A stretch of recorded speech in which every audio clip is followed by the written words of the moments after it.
Good morning, everybody. Happy Sunday. I'm here to share with you my top 3 tips for meal prep because on Sundays we meal prep. That's my way to live. My dog is barking like crazy because the FedEx truck just drove by, so I apologize. But I'm Pamela Bussarillo from Pamela Bus Fit and To Fill Motherhood, and I wanted to share with you my top tips for meal prep. And I really apologize because he's a part Yorkie, so anyone who has terriers understands completely, but hey, that's real life.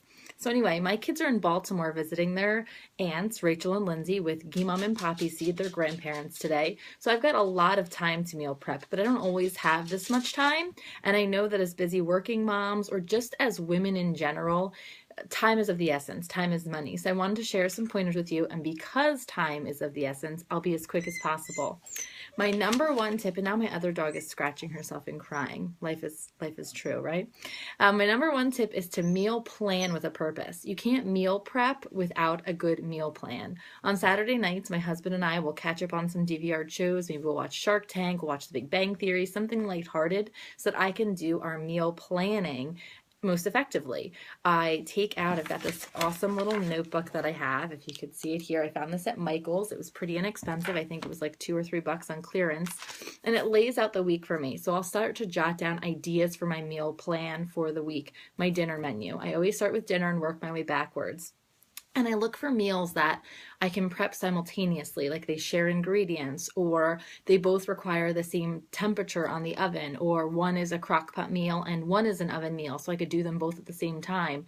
Planning with a purpose makes prepping so much easier. I like to say meal prepping without meal planning is like showing up at Magic Kingdom on a busy Saturday afternoon and not having any fast passes. You'll probably get done what you want to get done, but it'll take you a lot longer and you might not have time for extras. So just keep that in mind. My second tip is to chop, dice, break it all up, cut it all up, portion it up as much as possible. Fruits, veggies, anything at all that can be chopped and diced. Even if you're not prepping the meal today, you're making a meal Tuesday night, have the veggies chopped up, portioned, ready to roll so you could just toss them in the pan. Have all of your fruits and vegetables for snacks for the week ready to go, portioned off and ready for you to grab and throw into lunch boxes, for your kids to grab if they get hungry. Having all of that done now saves a lot of time. The best way to do this is to wash, rinse all of your veggies and fruits early in the day. Let them air dry, pat them with some paper towels as well, but let them air dry, and then they will stay a lot longer. They'll be a lot fresher if they've dried completely. My final tip I'm going to share with you right now is to not forget breakfast. Breakfast, as cliche as it sounds, is the most important meal of the day, and it is also the meal that we women are most likely to skip because we don't feel like we have time.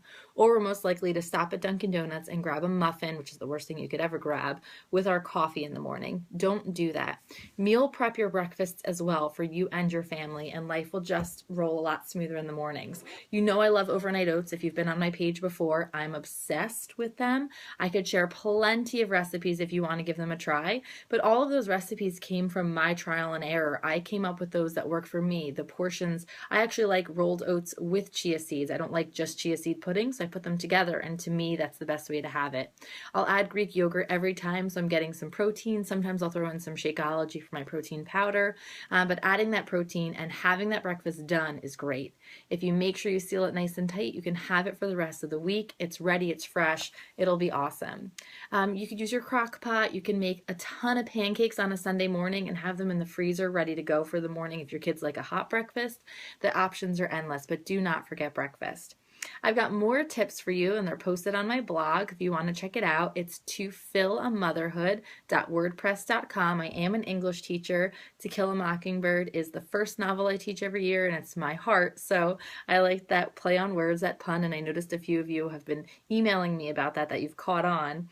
But tofillamotherhood.wordpress.com, you can find the rest of my tips. I'll also link it below in the comments and share it as well later if you want some more. I've got other ones, ways to enlist the family, the types of containers I suggest, and so on. Make Sunday all about meal prep. for a couple hours, and you'll have more time during the week to spend with your family.